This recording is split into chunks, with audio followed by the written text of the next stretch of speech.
Verset 32. قالوا سبحانك لا علم لنا إلا ما علمتنا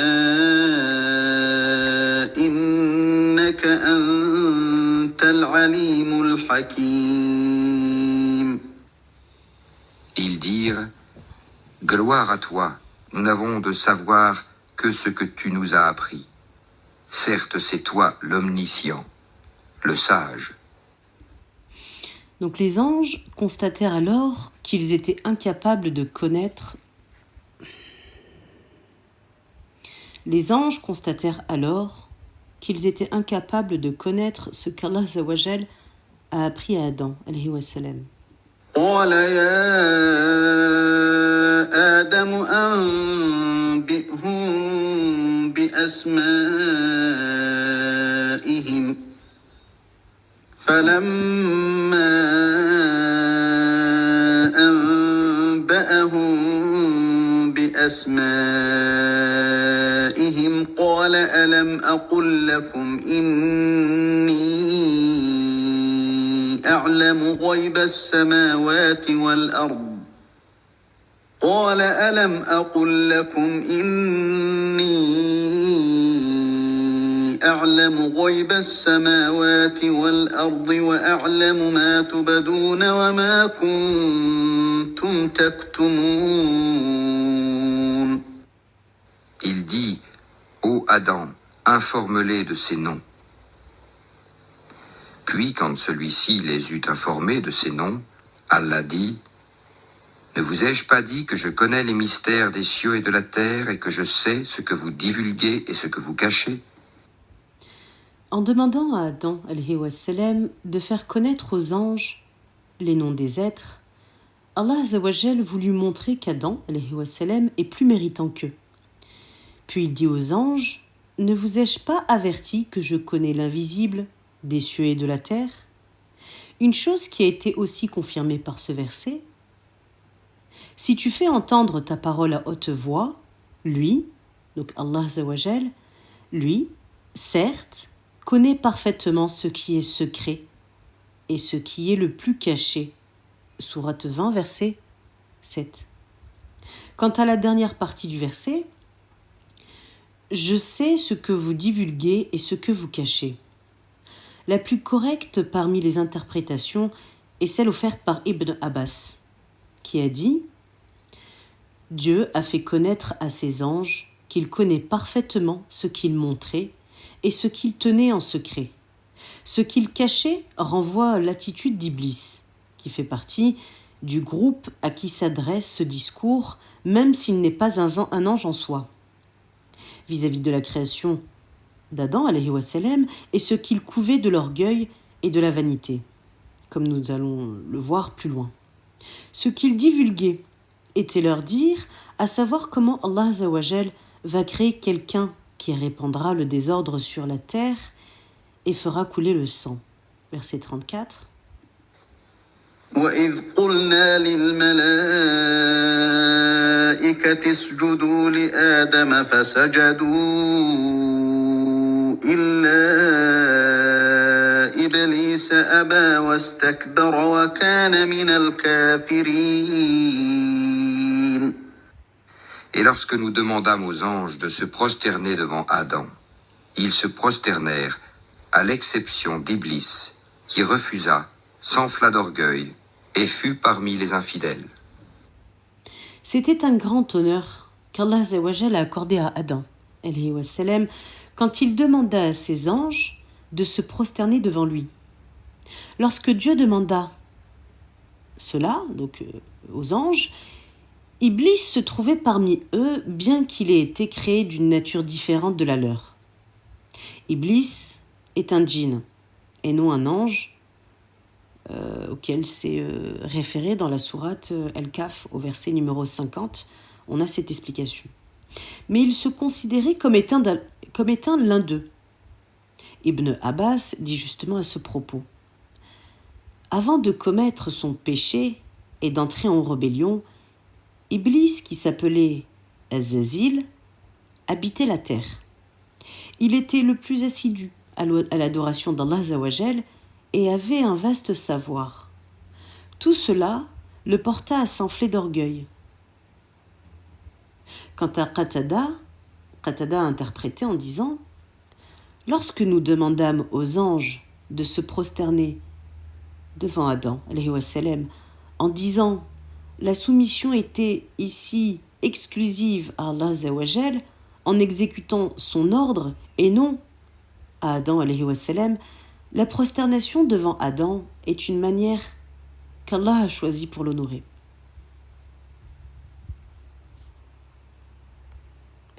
D'autres ont dit c'était une prosternation de salut, de paix et d'honneur, comme on trouve cela dans ce verset qui raconte l'histoire de Yusuf, alayhi wa sallam. Il fit monter son père et sa mère sur le trône et ses frères tombèrent prosternés. Dans la sourate Yusuf au verset numéro 100. Ce genre de salut et de respect était connu parmi les générations passées, mais l'islam l'interdit. Ce qu'il faut donc en retenir, ajoute Ibn Kassir, c'est que cette prosternation devant Adam, alayhi wa sallam, était un honneur. C'était un honneur, une haute considération, un respect et un salut pour lui. Et d'autre part, une soumission aux ordres d'Allah Azawajal. Quant au refus d'Iblis de se prosterner, dit Qatada, c'était à cause de sa jalousie, en constatant ce grand honneur qu'Allah Azawajal avait octroyé à Adam, alayhi wa sallam, en disant « J'ai été créé de feu et lui d'argile ». Il a été rapporté dans l'Authentique que le prophète alayhi salatu wassalam a dit « N'entrera jamais au paradis quiconque dans le cœur duquel il y a le poids d'un grain de moutarde d'orgueil. » Verset 35. وقلنا يا آدم اسكن أنت وزوجك الجنة وكلا منها رغدا حيث شئتما ولا تقربا هذه الشجرة فتكونا من الظالمين. Et nous dîmes, ô Adam, habite le paradis, toi et ton épouse, et nourrissez-vous-en de partout à votre guise. Mais n'approchez pas de l'arbre que voici, sinon vous seriez du nombre des injustes. Un autre aspect d'honneur a été accordé à Adam là, alayhi wa sallam, quand Allah Azawajal lui dit de demeurer au paradis avec son épouse pour s'y déplacer où ils veulent et manger de ses fruits à leur guise. Plusieurs opinions étaient mises au sujet de ce paradis.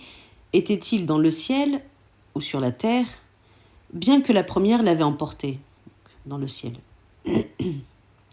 Quant à l'arbre qu'Allah Azawajal leur avait interdit d'approcher, plusieurs opinions ont été émises, mais ce qui est essentiel de retenir et ce qu'Abu Jafar ibn Jarir a conclu, Allah Azawajal avait désigné à Adam, alayhi wa sallam, et à son épouse Hawa, un des arbres du paradis sans l'identifier. Dieu n'avait pas précisé cet arbre dans son livre. De notre côté, on ne trouve pas non plus d'informations à ce sujet dans la Sunna, donc dans la tradition prophétique. Que ce soit la vigne, le froment ou autre, c'est une chose qui n'augmente pas la science des savants et ne cause aucun tort à celui qui l'ignore. Et c'est Dieu seul qui est le plus savant. فأزلهما الشيطان عنها فأخرجهما مما كانا فيه وقلنا اهبطوا بعضكم لبعض عدو ولكم في الأرض مستقر ومتاع إلى حين. Peu de temps après, Satan les fit glisser de là et les fit sortir du lieu où ils étaient. Et nous dîmes, descendez du paradis, ennemis les uns des autres, et pour vous il y aura une demeure sur la terre et un usufruit pour un temps. Satan fit trébucher Adam et Hawa, Adam et Ève, alayhum wa salam, en les faisant manger des fruits de l'arbre interdit, causant ainsi leur perte et leur expulsion du paradis où ils vivaient confortablement. Ils furent chassés. Et Allah Azawajal leur dit « descendez sur la terre où vous serez ennemis les uns des autres. Vous y trouverez un séjour et de jouissances éphémères. Si le paradis où Adam alayhi wa sallam habitait était au ciel, selon l'avis de la majorité des savants, comment Iblis a pu y entrer du moment où il en fut chassé? Alors, plusieurs réponses à apporter.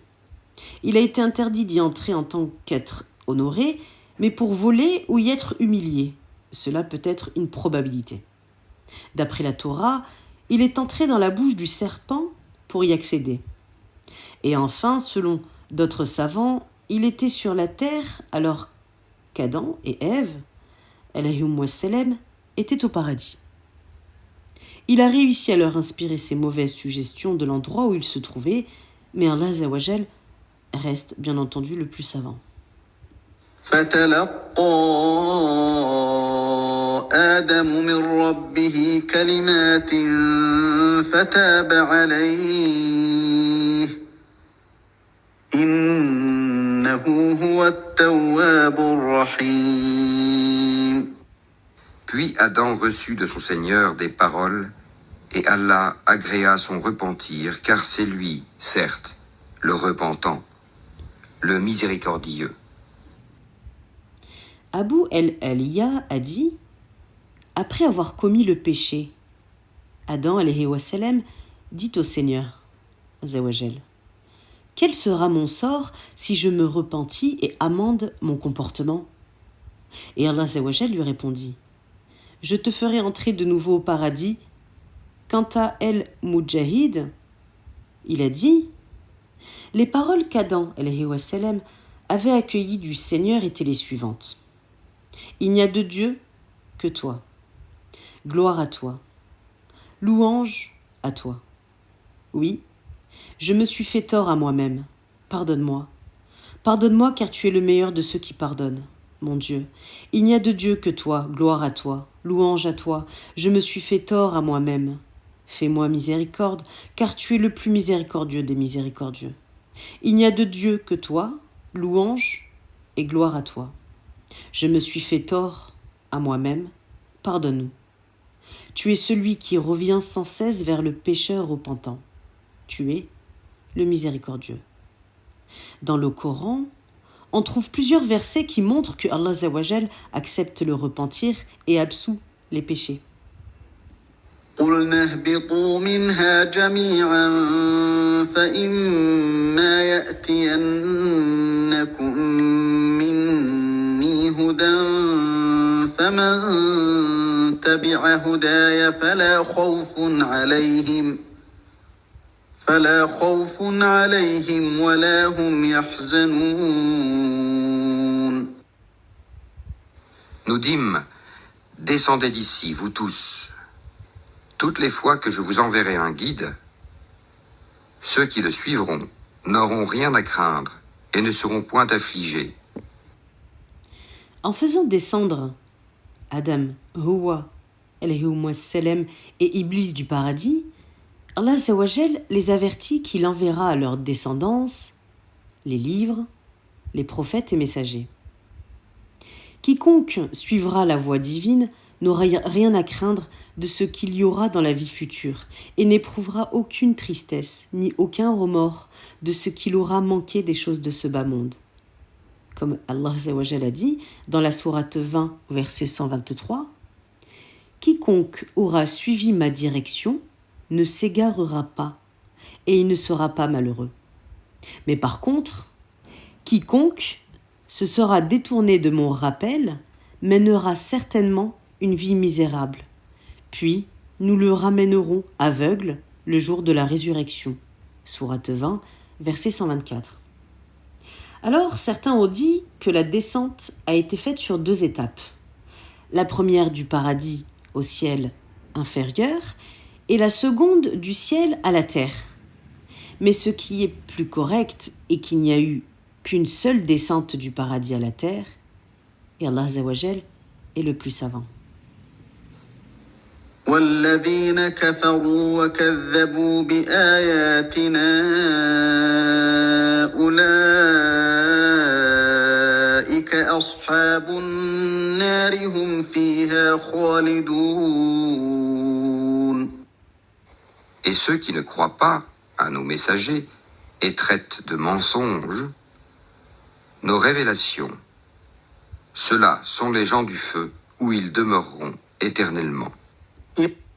Le verset 39, tout comme il y a un rappel similaire dans la sourate 20 au verset 124, où Allah Azawajal dit « Mais par contre, quiconque se sera détourné de mon rappel mènera certainement une vie misérable. Puis nous le ramènerons aveugle le jour de la résurrection. » يا بني إسرائيل اذكروا نعمتي التي أنعمت عليكم وأوفوا بعهدي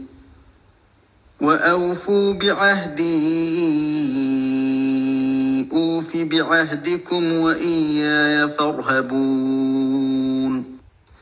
Ô enfants d'Israël, rappelez-vous mon bienfait dont je vous ai comblé. Si vous tenez vos engagements vis-à-vis de moi, je tiendrai les miens, et c'est moi que vous devez redouter.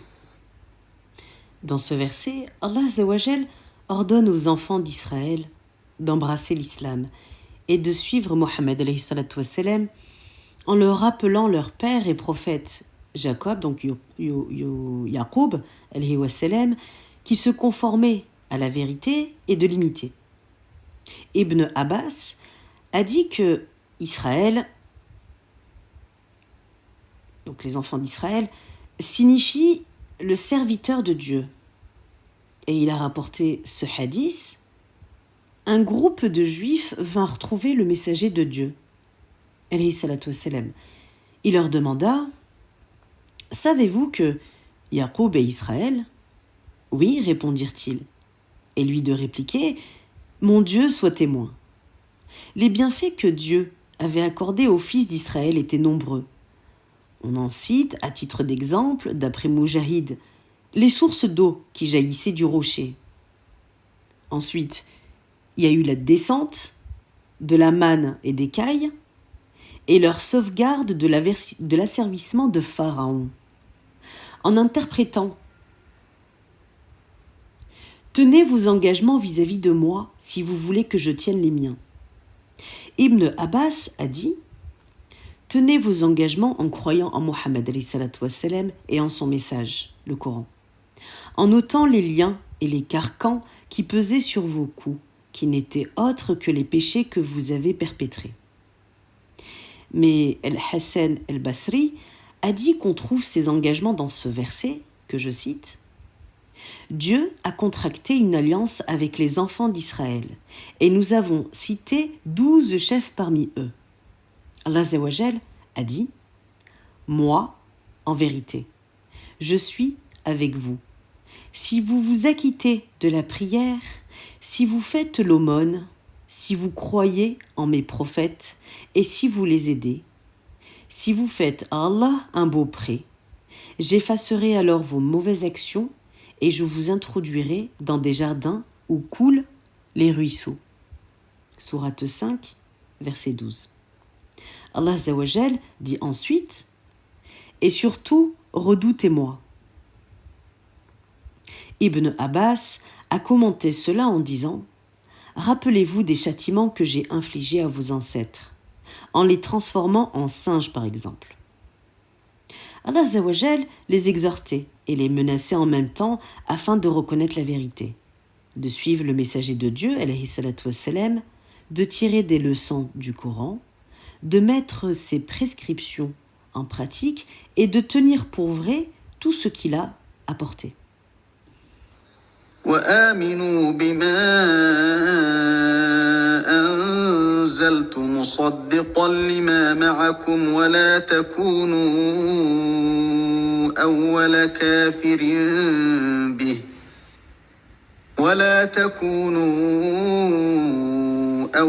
كافر به ولا تشتروا بآياتي ثمنا قليلا وإياي فاتقون. et croyez à ce que j'ai fait descendre en confirmation de ce qui était déjà avec vous. Et ne soyez pas les premiers à le rejeter, et n'échangez pas mes révélations contre un vil prix. Et c'est moi que vous devez craindre. Et croyez à ce que j'ai fait descendre en confirmation de ce qui était déjà avec vous. Et croyez ce que j'ai révélé, le Coran, confirmant ce que vous avez déjà reçu de la Torah et de l'Évangile, car vous y trouverez la mention de Mohammed, alayhi salatu wassalam. Quant à la deuxième partie du verset, ne soyez pas les premiers à le renier, donc à le rejeter. Il s'agit là d'un ordre divin qui a été adressé aux Juifs de Médine. Il faut entendre par les premiers Juifs de Médine, car cet ordre a été adressé en général à toute la communauté juive.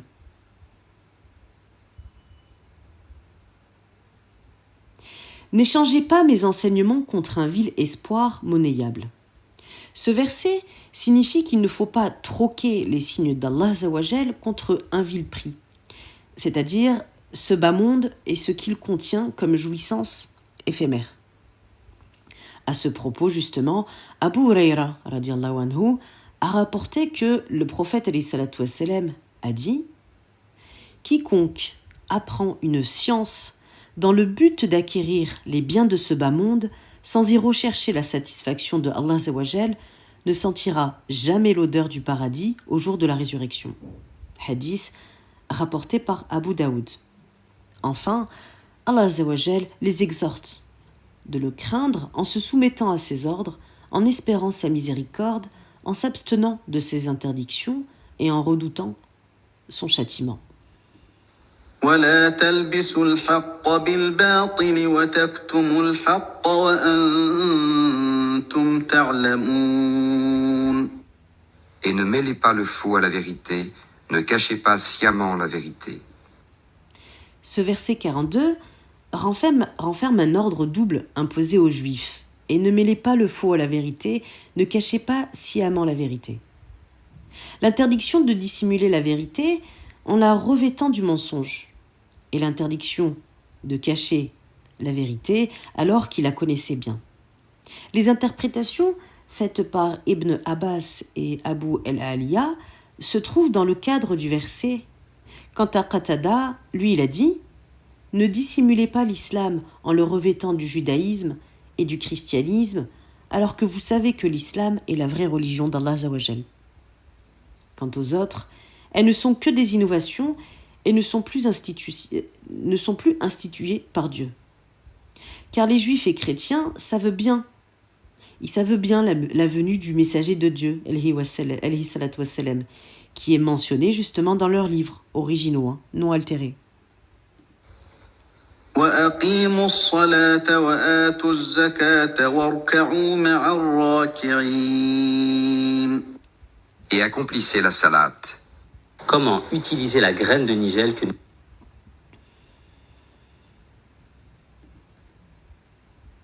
Et inclinez-vous avec ceux qui s'inclinent.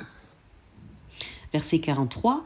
Et accomplissez la prière, acquittez la zakat, et inclinez-vous avec ceux qui s'inclinent. Ensuite, il aura été ordonné de faire la prière avec le prophète alayhi salatu wassalam et de lui verser la zakat de leurs biens. En somme, d'accepter l'islam et la prophétie de Mohammed alayhi salatu wassalam.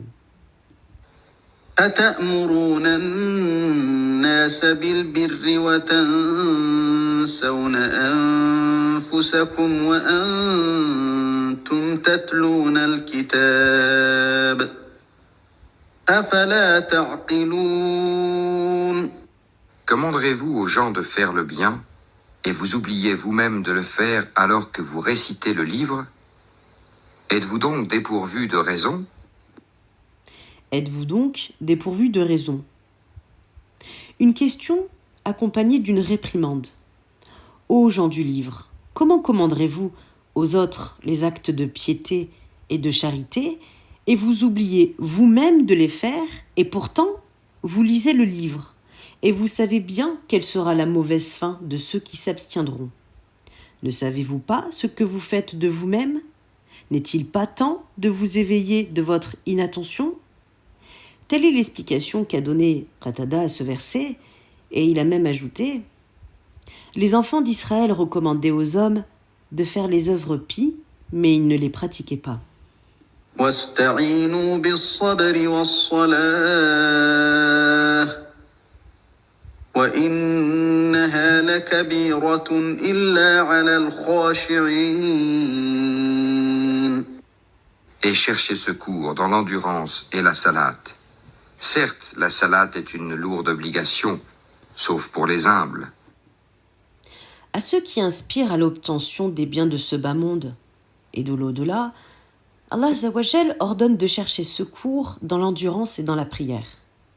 En interprétant ce verset, Muqatil a dit « Pour acquérir les biens de la vie future, demandez l'aide de la patience à s'acquitter de la prière et des autres obligations dont le jeûne en fait partie. » C'est pourquoi, d'après Al-Qurtubi, on donne au mois de Ramadan le nom « le mois de la patience ». Ainsi, selon ce hadith prophétique, que je cite, « Le jeûne constitue la moitié de l'endurance. » On a dit aussi qu'il s'agit de s'abstenir à commettre les péchés en observant les prescriptions dont la prière est la plus considérée. C'est pourquoi le prophète alayhi salatu wassalam recourait à la prière quand une certaine affaire importante le tracassait. Ali ibn Abu Talib a raconté à cet égard « La veille de la bataille de Badr, tous les hommes dormaient à l'exception du prophète, qui priait et invoquait Allah Azzawajal jusqu'au matin. D'autre part, on a interprété la patience comme étant l'endurance elle-même en se basant sur ce verset de la sourate 41, verset 35. Mais cela, donc le paradis, mais cela n'est offert qu'à ceux qui sont patients. Cela n'est offert qu'à celui qui possède déjà un don incommensurable. الذين يظنون أنهم ملاقو ربهم وأنهم إليه راجعون. Qui ont la certitude de rencontrer leur Seigneur après leur résurrection et retourner à lui seul. Ce verset complète le verset précédent, et il s'agit sans doute de ceux qui s'acquittent de la prière, croient au jour où ils seront rassemblés et présentés devant Allah Azzawajal, confient toutes leurs affaires à Allah en se soumettant à sa volonté. Étant sûrs du rassemblement, du jugement et de la rétribution, ils ont trouvé facile l'accomplissement de leurs devoirs et l'abstention des interdictions. يا بني إسرائيل اذكروا نعمتي التي أنعمت عليكم وأني فضلتكم على العالمين. Ô enfants d'Israël, rappelez-vous mon bienfait dont je vous ai comblé. Rappelez-vous que je vous ai préféré à tous les peuples de l'époque. Allah Azzawajal fait rappeler dans ce verset aux enfants d'Israël les bienfaits qu'il leur a accordés, ainsi qu'à leurs ancêtres en leur envoyant les messagers parmi eux et en leur révélant les livres selon ce verset, nous les avons choisis sciemment parmi les peuples de l'univers. Sourate 44, verset 32. En commentant cette partie du verset, rappelez-vous que je vous ai préféré à tous les peuples. Dans le verset 47, Abu al-Aliya a dit « Il s'agit des autres peuples qui vivaient à leur époque, car à chaque époque, il y a eu un peuple qui est préféré à un autre. Comme il a dit en parlant des musulmans, « Vous formez la meilleure communauté suscitée parmi les hommes. » Dans la sourate 3 au verset 110. On a dit également que les fils d'Israël étaient préférés aux autres de leur époque à cause du grand nombre des prophètes qui leur étaient envoyés. واتقوا يوما لا تجزي نفس عن نفس شيئا ولا يقبل منها شفاعة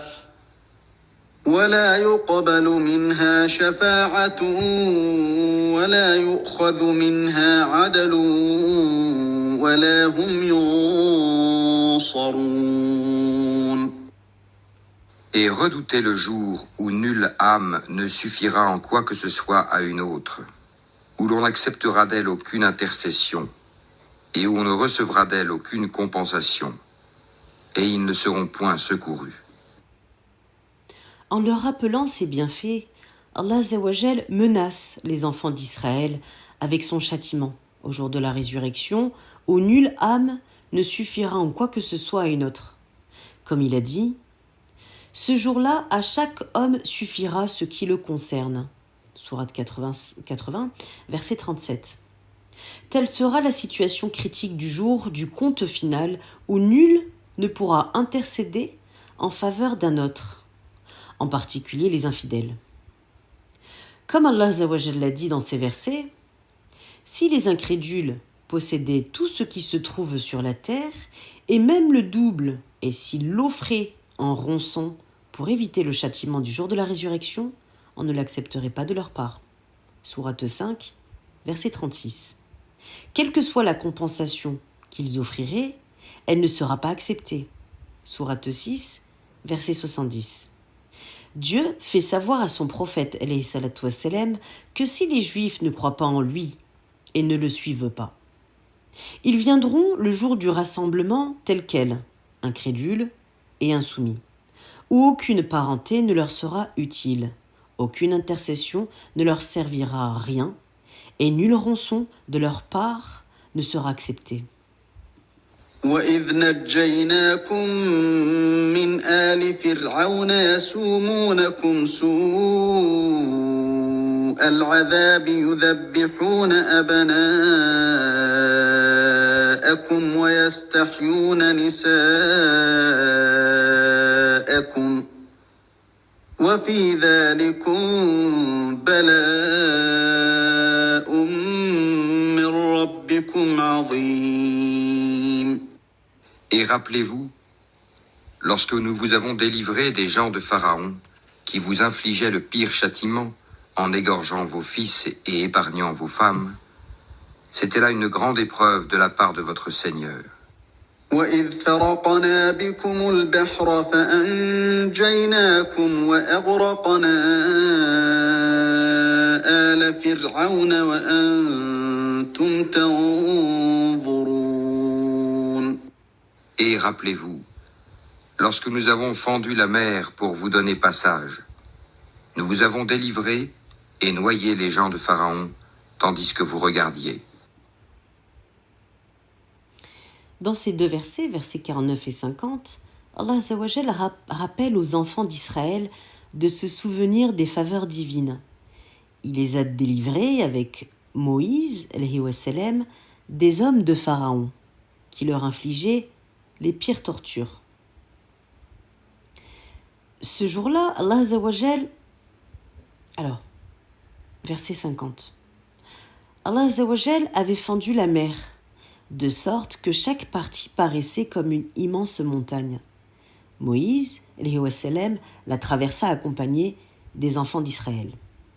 Quant à Pharaon et son armée, ils furent engloutis sous les yeux de ces derniers, afin que cet événement soit une consolation pour eux et une humiliation pour leurs ennemis. On a dit que ce jour était celui de Ashura, comme il a été rapporté dans ce hadith d'après Ibn Abbas, que je cite. Arrivé à Médine, le prophète alayhi salatu wassalam apprit que les Juifs jeûnaient ce jour, donc le jour de Ashura. Il leur demanda pourquoi. Et ils lui répondirent: c'est un jour sacré où Allah Azzawajal nous a sauvés de notre ennemi. Et comme Moussa alayhi wa sallam le jeûnait, nous faisons de même. Et le prophète alayhi salatu wassalam répliqua en disant: j'ai encore plus le devoir de le jeûner que Moïse. Il le jeûna et ordonna aux fidèles de le jeûner également. Il s'agit là, bien entendu, d'un jeûne non obligatoire. وإذ واعدنا موسى 40 ليلة ثم اتخذتم العجل من بعده وأنتم ظالمون.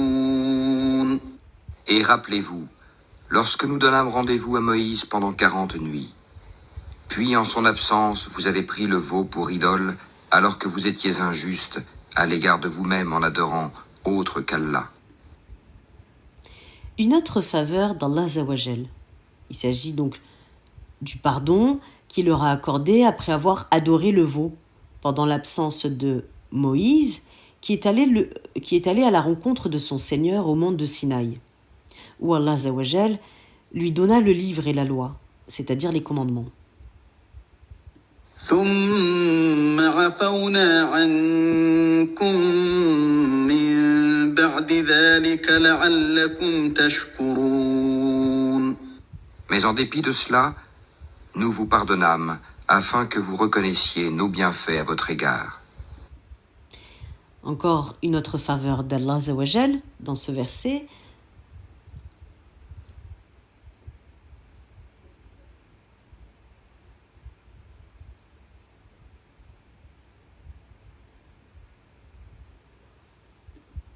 وإذ آتينا موسى الكتاب والفرقان لعلكم تهتدون.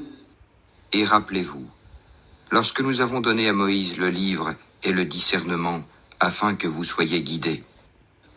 وإذ قال موسى لقومه يا قوم إنكم ظلمتم أنفسكم باتخاذكم العجل فتوبوا إلى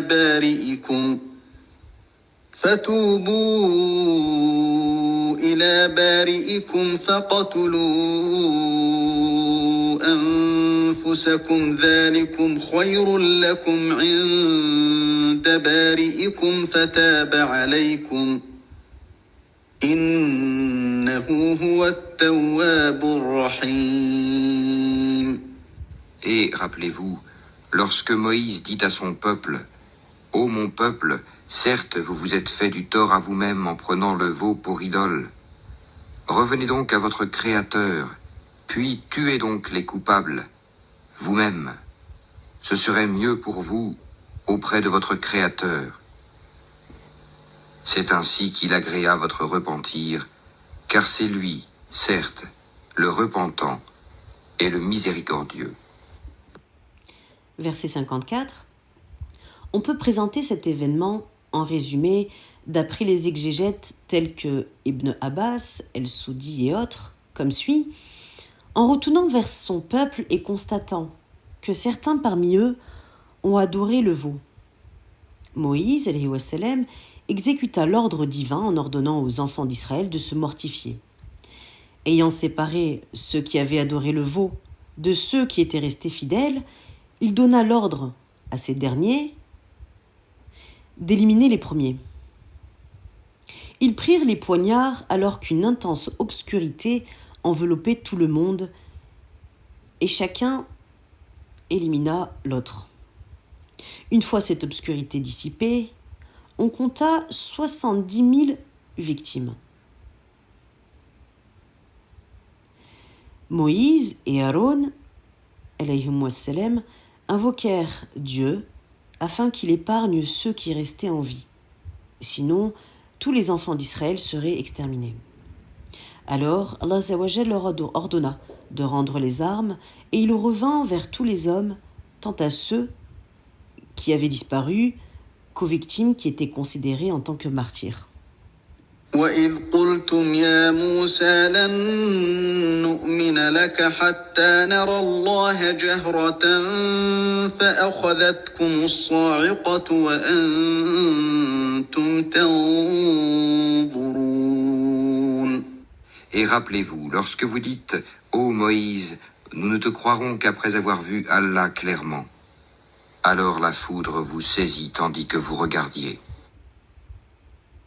Allah Azawajal s'adressa aux enfants d'Israël. Encore une fois. ثم بعثناكم من بعد موتكم لعلكم تشكرون. Puis, nous vous ressuscitâmes après votre mort, afin que vous soyez reconnaissants. Puis, Dieu les ressuscita. Ils se levèrent en regardant les uns les autres, s'étonnant comment ils furent ramenés à la vie. Moussa alayhi wa salam demanda alors aux hommes de revenir à Dieu, de se repentir en lui, implorant le pardon, de jeûner, de se purifier et de nettoyer leurs habits. Puis, il se rendit avec eux au rendez-vous au mont Sinaï. ظللنا عليكم الغمام وأنزلنا عليكم المن والسلوى كلوا من طيبات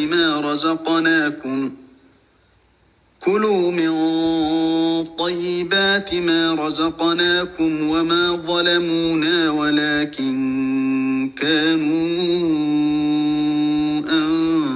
أنفسهم يظلمون. Et nous vous couvrîmes de l'ombre d'un nuage, et fîmes descendre sur vous la manne et les cailles. Mangez des délices que nous vous avons attribuées.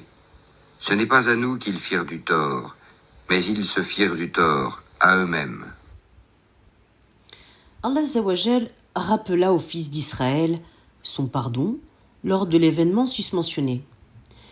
Puis, une fois se trouvant au désert de Sinaï, il leur envoya un nuage qui les a protégés contre la chaleur torride, pour leur octroyer aussi de ses faveurs. Il fit descendre vers eux la manne. À ce propos, Ibn Abbas a dit que cette manne descendit sur les arbres, et les fils d'Israël vinrent de bon matin pour en prendre et manger à discrétion. Ce qu'on peut déduire est que cette nourriture leur était destinée, sans qu'ils prodiguaient aucun effort pour l'avoir. Les fils d'Israël dirent à Moussa, alayhi wa salam, « Si c'est la nourriture, d'où peut-on chercher de l'eau pour se désaltérer ?» Moussa alayhi wa salam fut alors ordonné de frapper le rocher de son bâton, et 12 sources d'eau en jaillirent, dont chacune était à l'intention de chaque tribu parmi eux. Une fois rassasiés et désaltérés, les enfants d'Israël s'écrièrent « Où peut-on trouver de l'ombre maintenant ?» Et le nuage les ombragea. Mais ils ne cessèrent d'importuner Moussa en disant « Voilà l'ombre que nous voulions, de quoi peut-on se vêtir ?» À ce propos, on a dit que leurs vêtements qu'ils portaient s'adaptaient toujours à leur taille et aucun de leurs vêtements ne fut râpé ou sali. Malgré toutes ces faveurs que Allah Azza wa Jal leur accorda, ils n'étaient point reconnaissants envers lui, mais ils se faisaient du tort à eux-mêmes en constatant tous ces signes et miracles. وإذ قلنا ادخلوا هذه القرية فكلوا منها حيث شئتم رغدا وادخلوا الباب سجدا وقولوا حطة نغفر لكم خطاياكم وسنزيد المحسنين. Et rappelez-vous, lorsque nous dîmes « Entrez dans cette ville et mangez-y à l'envi où il vous plaira, mais entrez par la porte en vous prosternant et demandez la rémission de vos péchés. Nous vous pardonnerons vos fautes si vous faites cela et donnerons davantage de récompenses pour les bienfaisants. » Dans ce verset, Allah Azza wa Jal les blâma pour avoir refusé de combattre en pénétrant la Terre Sainte. Car quand ils quittèrent l'Égypte, en compagnie de Moussa alayhi wa salam, ils furent ordonnés de pénétrer la Terre Sainte, qui était un héritage de leur ancêtre, Israël, Yacoub, alayhi wa salam, et de livrer bataille face aux puissants peuples qui l'habitaient. Mais ils refusèrent de combattre, s'affaiblirent et regrettèrent leur sortie d'Égypte. Quand ils conquirent la ville, ils furent ordonnés d'entrer par sa porte en se prosternant en guise de reconnaissance envers Allah Azza wa Jal, qui les a comblés de ses faveurs en leur accordant la victoire, en leur rendant leur pays et en les sauvant de leur égarement et leur errance dans le désert. D'après Abdullah ibn Masoud, au lieu d'y entrer en se prosternant, ils entrèrent la tête haute par orgueil, désobéissant ainsi aux ordres d'Allah Azawajal. Dans ce verset est cité « Demandez la rémission de vos péchés », qui veut dire « Implorez le pardon d'Allah Azawajal et il accordera davantage à ceux qui font le bien en multipliant leurs récompenses. » فبدل الذين ظلموا قولا غير الذي قيل لهم فأنزلنا على الذين ظلموا رجزا من السماء بما كانوا يفسقون. Mais à ces paroles, les pervers en substituèrent d'autres, et pour les punir de leur fourberie, nous leur envoyâmes du ciel un châtiment avilissant. Mais ceux qui étaient injustes changèrent en une autre la parole qui leur était dite. On ordonna aux enfants d'Israël d'entrer par la porte en se prosternant et demandant la rémission de leurs péchés. Il n'en fut rien. Il n'en fut rien, et cet acte d'insoumission, en actes et paroles, leur a valu le châtiment d'Allah Azawajal. وإذ استسقى موسى لقومه فقلنا اضرب بعصاك الحجر فانفجرت منه 12 عينا قد علم كل أناس مشربهم كلوا واشربوا من رزق الله ولا تعثوا في الأرض مفسدين. Et rappelez-vous, quand Moïse demanda de l'eau pour désaltérer son peuple, c'est alors que nous dîmes « Frappe le rocher avec ton bâton ». Et tout d'un coup, 12 sources en jaillirent, et certes chaque tribu sut où s'abreuver. Mangez et buvez de ce qu'Allah vous accorde, et ne semez pas de troubles sur la terre comme des fauteurs de désordre. Allah Azawajal rappelle dans ce verset toujours ses faveurs aux Juifs. Et cette fois, quand il exauça Moussa alayhi wa salam, qui lui demanda de l'eau pour désaltérer son peuple dans le désert, après qu'il lui ait accordé la manne et l'écaille comme nourriture. Allah Azawajal ordonna à Moussa alayhi wa salam de frapper ce rocher avec son bâton et 12 sources jaillirent, 3 de chaque côté, en désignant à chaque tribu, parmi les 12, d'où elle devait puiser de l'eau pour boire. Et Allah Azawajal est plus savant. وإذ قلتم يا موسى لن نصبر على طعام واحد فادع لنا ربك يخرج لنا مما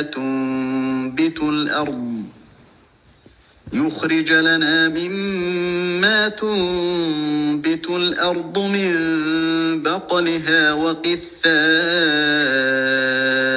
وفومها وعدسها وبصلها قال أتستبدلون الذي هو أدنى بالذي هو خير اهبطوا مصرا فإن لكم ما سألتم وضربت عليهم الذلة والمسكنة وباءوا بغضب من الله ذلك بأنهم كانوا يكفرون بآيات الله ويقتلون النبيين بغير الحق ذلك بما عصوا وكانوا يعتدون. Et rappelez-vous, quand vous dites « Ô Moïse, nous ne pouvons plus tolérer une seule nourriture », prie donc ton Seigneur pour qu'il nous fasse sortir. Vous l'avez sûrement vu sur votre fil.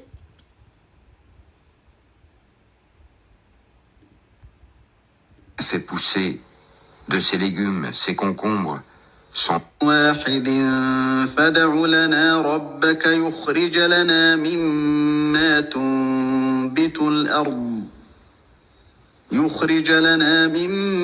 ما تنبت الأرض من بقلها وقثائها وفومها وعدسها وبصلها قال أتستبدلون الذي هو أدنى بالذي هو خير اهبطوا مصرا فإن لكم ما سألتم وضربت عليهم الذلة والمسكنة وباءوا بغضب من الله ذلك بأنهم كانوا يكفرون بآيات الله ويقتلون النبيين بغير الحق ذلك بما عصوا وكانوا يعتدون. Et rappelez-vous, quand vous dites « Ô Moïse, nous ne pouvons plus tolérer une seule nourriture », prie donc ton Seigneur pour qu'il nous fasse sortir de la terre ce qu'elle a fait pousser, de ses légumes, ses concombres, son ail ou son blé, ses lentilles et ses oignons. Il vous répondit, voulez-vous échanger le meilleur pour le moins bon? Descendez donc à n'importe quelle ville, vous y trouverez certainement ce que vous demandez. L'avilissement et la misère s'abattirent sur eux. Ils encoururent la colère d'Allah.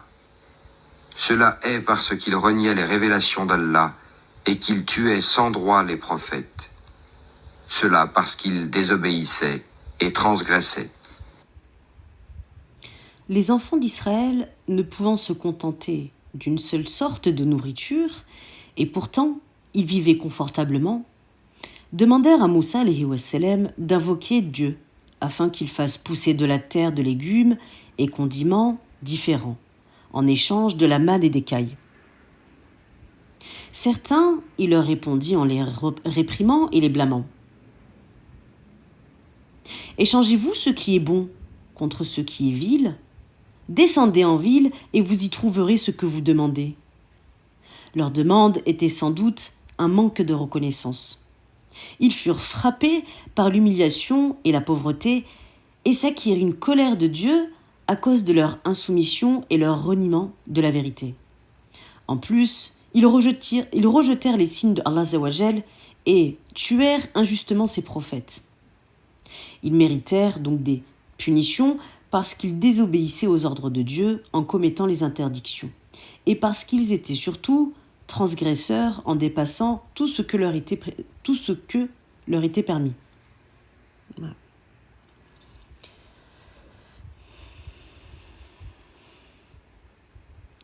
J'ai eu un signalement, je ne sais pas si on m'entend, donc pour les personnes qui sont là, est-ce que vous pouvez me dire si on m'entend, s'il vous plaît? Barakallahu fikum.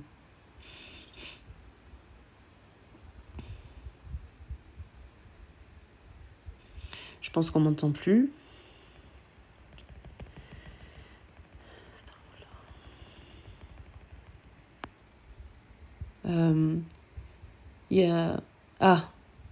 M'a dit oui, d'accord. Parce que j'ai eu un signalement, mais je pense que c'est parce que ma photo, elle est figée. Et c'est pour ça qu'il faut tapoter, s'il vous plaît, tapoter, parce que sinon je vais avoir des signalements. Barakallahu fik White Beard. Je vais avoir des signalements et du coup, mon live, en fait, il va couper. C'est pour ça qu'il faut tapoter pour sécuriser le live. Barakallahu fikum. On continue.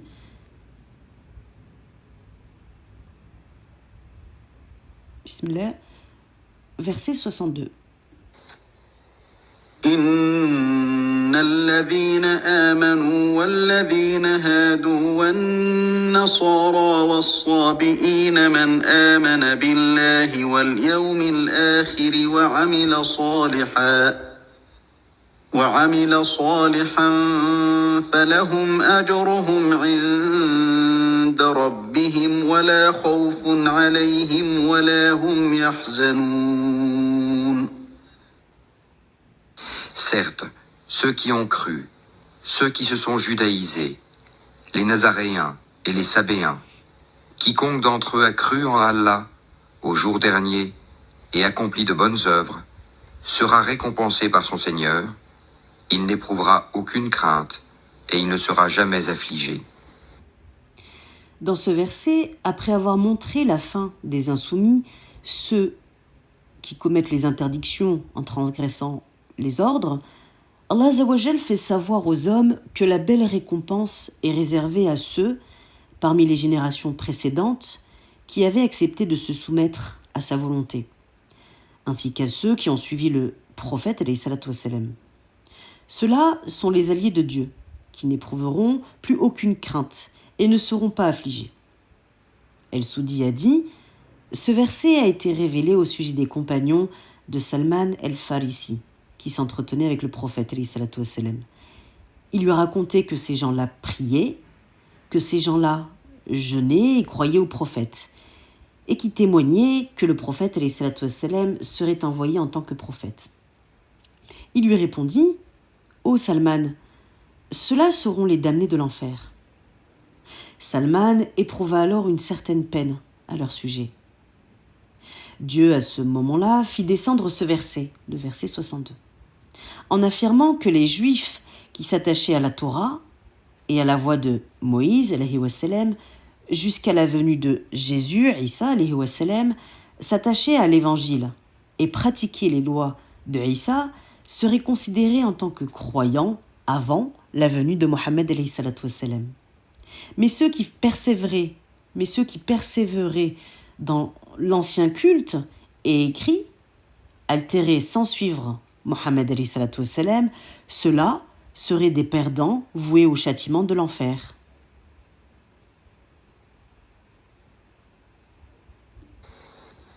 وإذ أخذنا ميثاقكم ورفعنا فوقكم الطور خذوا ما آتيناكم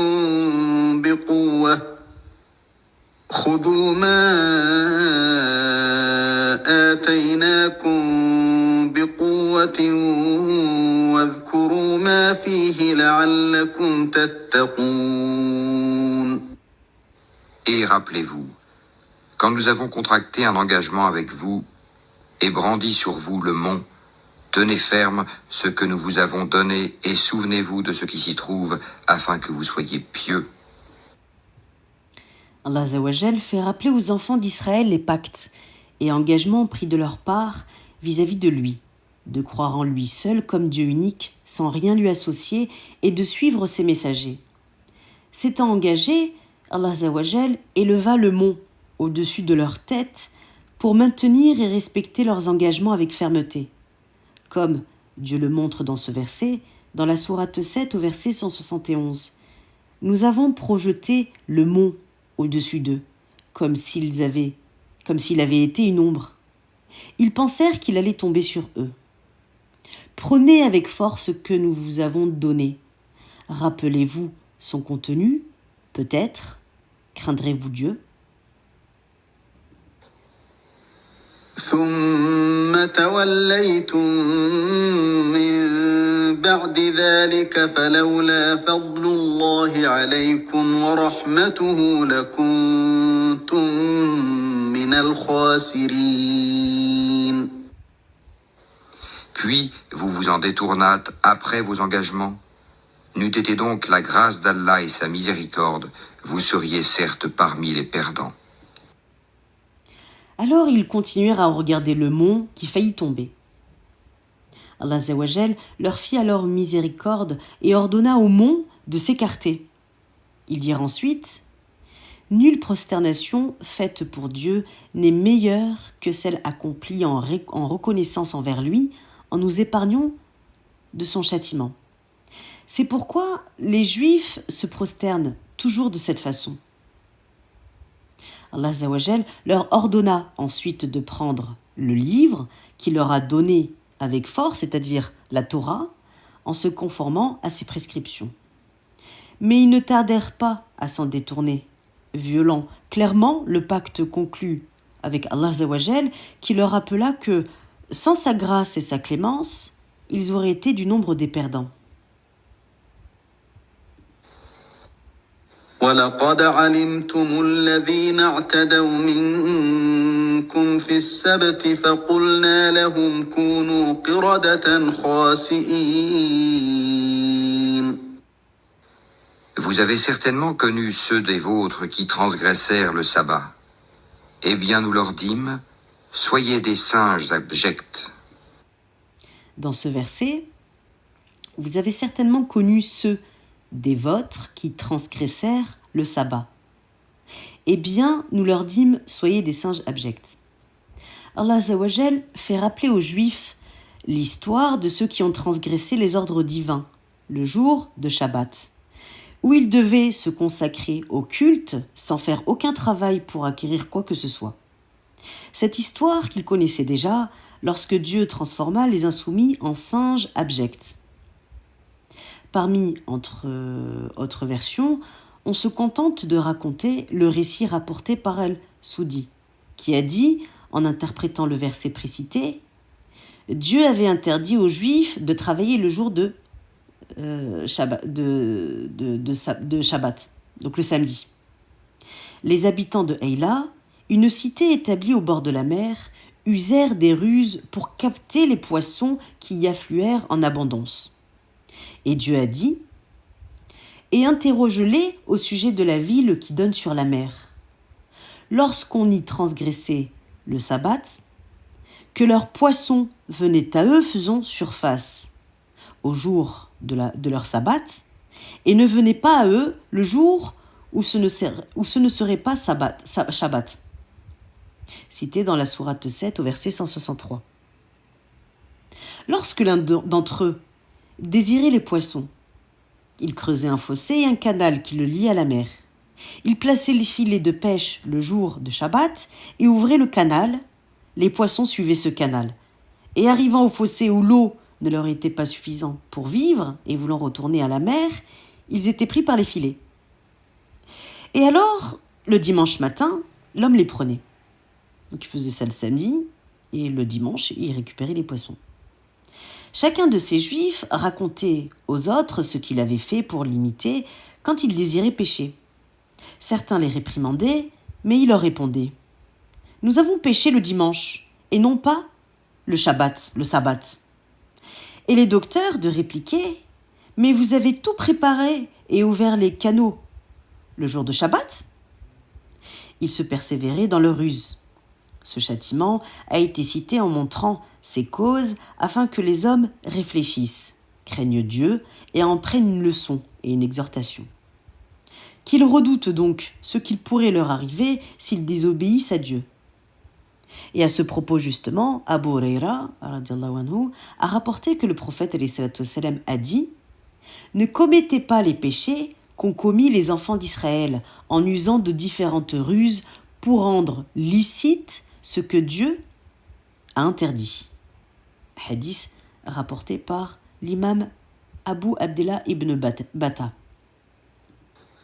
فجعلناها نكالا لما بين يديها وما خلفها وموعظة للمتقين.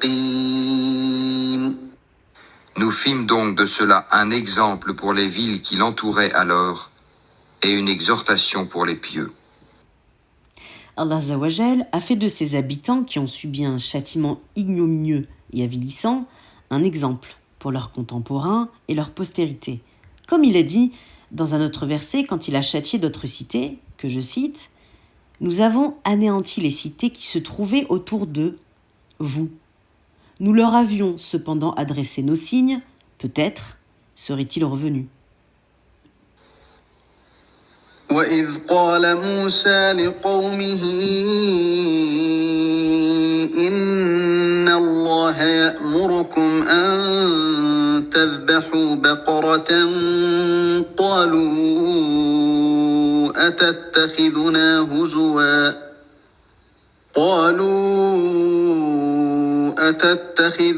هزوا قال أعوذ بالله أن أكون من الجاهلين.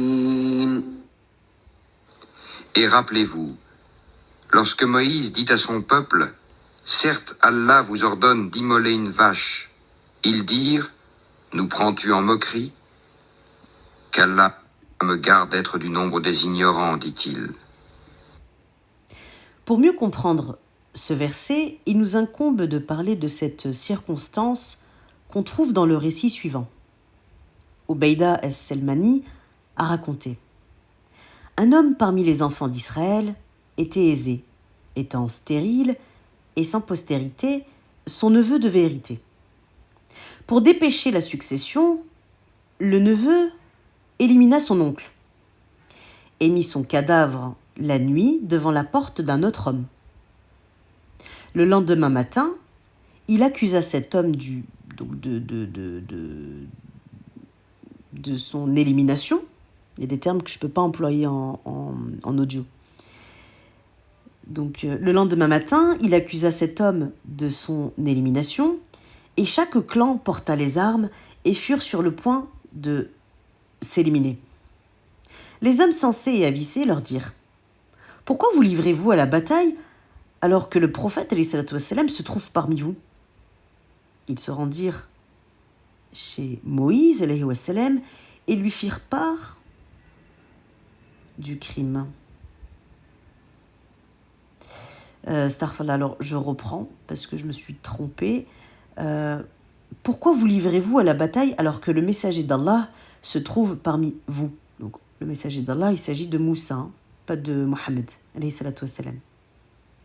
Ils se rendirent donc chez Moïse, alayhi wassalam, et lui firent part de ce crime. Il leur répondit: Allah azawajal vous ordonne d'immoler une vache. Et eux, ils répliquèrent: nous tournes-tu en dérision, Moïse, Moussa? Alors Moussa rétorqua: qu'Allah me garde d'être du nombre des insensés. S'ils n'avaient pas objecté, n'importe quelle vache aurait fait l'affaire. Mais eux, ils insistèrent dans leur demande de sa description. Jusqu'à la fin, ils trouvèrent la vache désignée chez un homme qui n'en possédait pas d'autre. Il leur dit, donc cet homme: je ne vous la vends que contre le poids de sa peau en or. Ce fut fait. Alors ils immolèrent la vache et ils frappèrent la victime par l'un de ses membres. Et la personne donc qui était au sol, la personne, cherche un mot à pouvoir employer pour pas que mon live saute.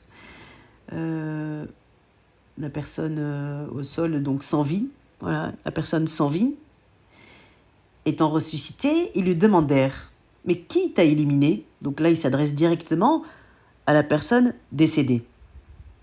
Qui t'a éliminé?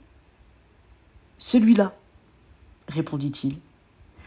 Donc, la personne décédée ressuscite, subhanallah, et il désigne de son doigt son neveu. Et il a juste eu le temps de désigner son neveu, donc la personne responsable de son décès, qui retomba décédé. Le coupable ne reçut rien de la succession à ce moment-là, et dès lors, nul assassin n'aura aucun droit à l'héritage. Petite précision, ces histoires que l'on cite là depuis le début sur les interprétations selon le tafsir d'Ibn Kathir, c'est des histoires qui proviennent des récits juifs. Et on ne peut ni les confirmer telles quelles, ni les rejeter.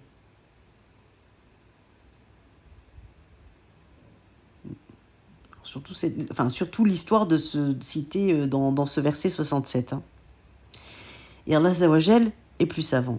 Continuons par le verset 68. قالوا ادع لنا ربك يبين لنا ما هي قال إنه يقول إنها بقرة لا فارض ولا بكر عوان بين ذلك فافعلوا ما تؤمرون. Juste petite précision par rapport à ce que j'ai dit pour le verset d'avant, donc le verset 67, quand je lis qui a noté que ces histoires proviennent des récits juifs et qu'on ne peut ni les confirmer telles ni les rejeter, je parle juste de l'interprétation que j'ai donnée pour le verset 67. Et que Dieu me pardonne si je me suis mal fait comprendre juste avant. On continue le verset 68. Ils dirent, « Demande pour nous à ton Seigneur qu'il nous précise ce qu'elle doit être. » Il dit, « Certes, Allah dit que c'est bien une vache, ni vieille, ni vierge, d'un âge moyen entre les deux. Faites donc ce qu'on vous commande. » Les fils d'Israël posèrent trop de questions à Moussa, alayhi wa sallam. Et Allah Azawajal, de sa part, leur rendit la tâche de plus en plus difficile pour trouver la vache indiquée. Et ce n'était que pour les punir, pour leur opiniâtrerie. Donc, cette vache devait être ni vieille, ni jeune, mais d'âge moyen d'une couleur jaune tirée au blanc, qui n'aura pas été avilie par le labour de la terre ou pour l'arrosage des champs, et enfin, sans marque ni défaut et agréable à l'œil. Et malgré tout, ils avaient failli s'en abstenir. Abu Huraira a rapporté que le prophète alayhi salatu wassalam a dit « Si les fils d'Israël n'avaient pas dit « Si Dieu le veut, nous serons bien guidés », ils n'auraient rien reçu, mais ils ont dit « S'il plaît à Dieu », rapporté par Ibn Hatem. Ils avouèrent enfin que Moïse alayhi wa sallam, leur avait apporté la vérité. Et immolèrent la vache alors qu'ils hésitaient toujours de le faire. Et Ibn Jarir, de commenter leur agissement, a dit « Ils n'avaient pas l'intention de le faire de peur du scandale et de l'apparition de la vérité en identifiant le coupable qui était le sujet de leur conflit. » Et pour finir sur ce verset, le verset 68, d'autres ont ajouté à cela qu'il s'agissait aussi de son prix très élevé. En somme, le verset 68 met en avant la tendance des enfants d'Israël à ne pas exécuter les consignes données par Allah Azawajal, sans les discuter, révélant ainsi leur manque de foi. قالوا ادع لنا ربك يبين لنا ما لونها قال إنه يقول إنها بقرة صفراء فاقع لونها تسر الناظرين. Ils dirent, « Demande donc pour nous à ton Seigneur qu'il nous précise sa couleur. » Il dit, « Allah dit que c'est une vache jaune, de couleur vive et plaisante à voir. » قالوا ادع لنا ربك يبين لنا ما هي إن البقرة شابه علينا وإنا إن شاء الله لمهتدون. Ils dirent, « Demande pour nous à ton Seigneur qu'il nous précise ce qu'elle est, car pour nous les vaches se confondent, mais nous y serions certainement bien guidés si Allah le veut. » قال إنه يقول إنها بقرة لا ذلول تثير الأرض ولا تسقي الحرث مسلمة لا شية فيها. قالوا الآن جئت بالحق فذبحوها وما كادوا يفعلون. Il dit, Allah dit que c'est bien une vache qui n'a pas été asservie à labourer la terre ni à arroser le champ, indemne d'infirmité, et dont la couleur est unie. Ils dirent, te voilà enfin, tu nous as apporté la vérité. Ils l'immolèrent alors, mais il s'en fallut qu'ils ne l'eussent pas fait. وإذ قتلتم نفسا فادارأتم فيها والله مخرج ما كنتم تكتمون. Et quand vous aviez tué un homme et que chacun de vous cherchait à se disculper, mais Allah démasque ce que vous dissimuliez. Allah Azawajal demande aux enfants d'Israël de se souvenir du meurtre de l'un d'eux. donc un ancien crime potentiellement mentionné dans la Bible, où chacun d'eux avait rejeté ce crime à l'autre pour étouffer l'affaire, mais Allah Azawajal sortit ce qu'il dissimulait. فقلنا اضربوه ببعضها كذلك يحيي الله الموتى ويريكم آياته لعلكم تعقلون. Nous dîmes donc, frappez le tuer avec une partie de la vache. Ainsi, Allah ressuscite les morts et vous montre les signes de sa puissance, afin que vous raisonniez. Alors, quant aux membres de la vache avec lequel ils frappèrent le mort, il n'a pas été clairement indiqué et qui n'apporte d'ailleurs aucun intérêt de quel membre il s'agissait. On peut retenir le miracle qui a eu lieu pour constater le pouvoir du Créateur à ressusciter les morts en leur montrant ce signe. À savoir aussi, comme les exégètes ont conclu, que Dieu, dans cette sourate, mentionne comment Allah Azawajal donne la vie après la mort, dans la vie présente, dans 5 endroits. Premièrement, quand il a redonné la vie aux fils d'Israël, les 70 hommes, qui furent foudroyés au mont Sinaï. Deuxièmement, dans cette histoire. Troisièmement, l'histoire de ceux qui, craignant de mourir, sont sortis par milliers de leurs maisons, qui est cité dans le verset 243 de cette sourate, qu'on verra beaucoup plus tard, vu qu'on est seulement au verset 73. Quatrièmement, l'histoire de celui qui a passé auprès d'une cité qui était vide et effondrée, qui est rappelée dans le verset 259 de cette sourate. Et enfin, le 5e endroit, l'histoire d'Ibrahim, alayhi wa salam, qui égorgea les 4 oiseaux et les coupa en morceaux, qu'on verra dans le verset 260 de cette sourate.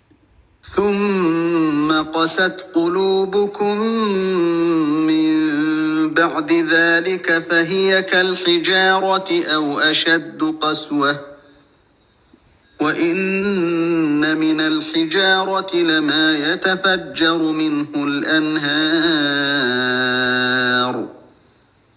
وإن منها لما يشقق فيخرج منه الماء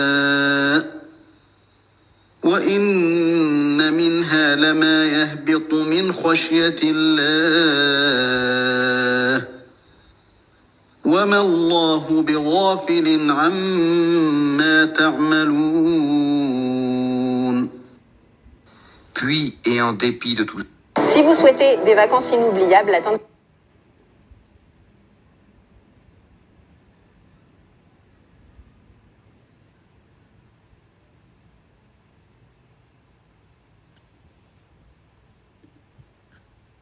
vos cœurs se sont endurcis, ils sont devenus comme des pierres, ou même plus durs encore, car il y a des pierres d'où jaillissent les ruisseaux, d'autres se fendent pour qu'en surgisse l'eau, d'autres s'affaissent par crainte d'Allah. Et Allah n'est certainement jamais inattentif à ce que vous faites. Allah Azawajal blâme et réprimande les enfants d'Israël pour avoir toujours les cœurs endurcis après qu'ils aient vu de ces signes et la résurrection des morts. Il compare leurs cœurs durs à des roches solides. C'est pourquoi Allah Azawajal interdit aux croyants d'avoir des cœurs comme ceux des enfants d'Israël, en leur disant « Le moment n'est-il pas venu pour les cœurs des croyants de s'humilier en entendant le rappel d'Allah Azawajal et ce qui est descendu de la vérité et de ne plus ressembler à ceux qui avaient autrefois reçu le livre ? Ceux-ci trouvèrent le temps long. Leurs cœurs s'endurcirent. Beaucoup d'entre eux étaient pervers. » Sourate 57, verset 16. La suite du verset va plus loin.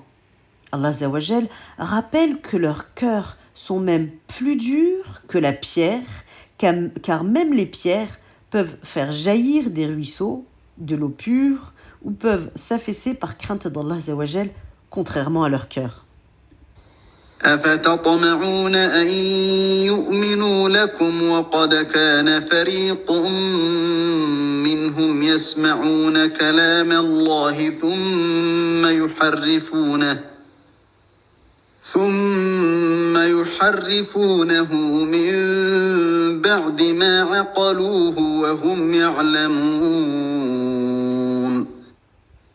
Eh bien, espérez-vous, musulmans, que des pareils gens, les juifs, vous partageront la foi, alors qu'un groupe d'entre eux, après avoir entendu et compris la parole d'Allah, la falsifièrent sciemment. Allah Azza wa Jal, dans ces versets, s'adresse aux musulmans fidèles en leur disant « Ô vous qui croyez, vous attendez-vous à ce que ces gens-là acceptent l'islam, ces gens au cœur dur dont les ancêtres ont mécru malgré les signes et miracles qu'ils ont vus, donc les miracles mentionnés dans les versets précédents. Il y avait parmi eux des hommes qui ont sciemment altéré les paroles d'Allah Azza wa Jal après les avoir entendues. Et Allah Azza wa Jal décrit leur comportement dans un autre verset et dit, dans la sourate 5 au verset 13, « Mais ils ont rompu leur alliance. Nous les avons maudits et nous avons endurci leur cœur. Ils altèrent le sens des paroles révélées. » La Torah révélée à Moïse, alayhi wa sallam. وإذا لقوا الذين آمنوا قالوا آمنا وإذا خلا بعضهم إلى بعض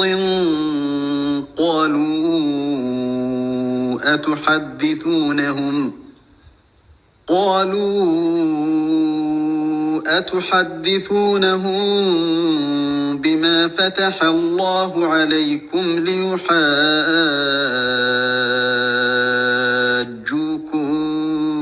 به عند ربكم أفلا تعقلون.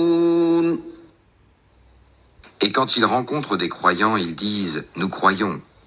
Et une fois seuls entre eux, ils disent « Allez-vous confier aux musulmans ce qu'Allah vous a révélé pour leur fournir ainsi un argument contre vous devant votre Seigneur? Êtes-vous donc dépourvus de raison ?» Ibn Abbas interprète ce verset comme suit. Lorsque les Juifs rencontrèrent les musulmans, ils leur disaient « Nous croyons bien, comme vous, que Mohammed est un prophète, mais il est envoyé pour vous. » Se trouvant seuls entre eux, ils se blâmèrent les uns les autres en s'interdisant de parler aux Arabes de la prophétie de Mohammed, en se rappelant que Dieu avait pris leur engagement de croire en lui, car il a déjà été mentionné dans votre livre, la Torah. Ils dirent « Reniez cela », la prophétie de Mohammed, reniez cela et ne le reconnaissez plus, car ce sera un argument contre vous auprès de Dieu. أولا يعلمون أن الله يعلم ما يسرون وما يعلنون. Ne savent-ils pas qu'en vérité, Allah sait ce qu'ils cachent et ce qu'ils divulguent? ومنهم أميون لا يعلمون الكتاب إلا أماني وإن هم إلا يظنون. Et il y a parmi eux des illettrés qui ne savent rien du livre, hormis des prétentions, et ils ne font que des conjectures. Alors il faut savoir que parmi les gens du livre, il y avait des illettrés qui ne savaient ni lire ni écrire. Mujahid a dit justement, certains juifs ne connaissaient rien de leur livre, la Torah, et pourtant ils n'hésitaient pas à inventer des mensonges, faisant ainsi des conjectures sans aucun fondement. C'était plutôt des désirs qu'ils formulaient. فويل للذين يكتبون الكتاب بأيديهم ثم يقولون هذا من عند الله ليشتروا به ثمنا قليلا فويل لهم مما كتبت أيديهم وويل لهم مما يكسبون. Malheur donc à ceux qui de leurs propres mains composent un livre, puis le présentent comme venant d'Allah pour en tirer un vil profit. Malheur à eux donc, à cause de ce que leurs mains ont écrit, et malheur à eux à cause de ce qu'ils en profitent. وقالوا لن تمسنا النار إلا أياما معدودة قل أتخذتم عند الله عهدا فلن يخلف الله عهده أم تقولون على الله ما لا تعلمون. Et ils ont dit, le feu ne nous touchera que pour quelques jours comptés. Dis, auriez-vous pris un engagement avec Allah? Car Allah ne manque jamais à son engagement. Non, mais vous dites sur Allah ce que vous ne savez pas. Verset 80. Allah Azzawajal critique les dires des Juifs qui prétendent que le feu de l'enfer ne les touchera que durant un temps limité. Il leur répondit: auriez-vous pris un engagement auprès de Dieu? En avez-vous la garantie de sa part? Si c'est ainsi, Allah Azzawajal ne manquera pas à sa promesse. Mais en fait, ce n'est pas le cas, car vous dites au sujet de Dieu ce que vous ne savez pas. Ibn Abbas dit à ce propos: les Juifs disaient: la durée de ce bas monde est limitée à 7000 ans, et le feu, si nous n'y serons précipités, ne nous touchera que 7 jours, à raison d'1 jour par 1000 ans. Ikrima, de sa part, a commenté cela en disant: les Juifs entrèrent en discussion avec le prophète et dirent: nous n'entrerons en enfer que pour 40 nuits. Puis, une autre communauté, il voulait dire en fait la communauté musulmane. Il voulait dire la communauté musulmane en fait nous y succédera. Le prophète mit alors la main sur leur tête par stupeur et leur répondit: vous y demeurerez pour l'éternité. C'est à cet incident que ce verset faisait référence.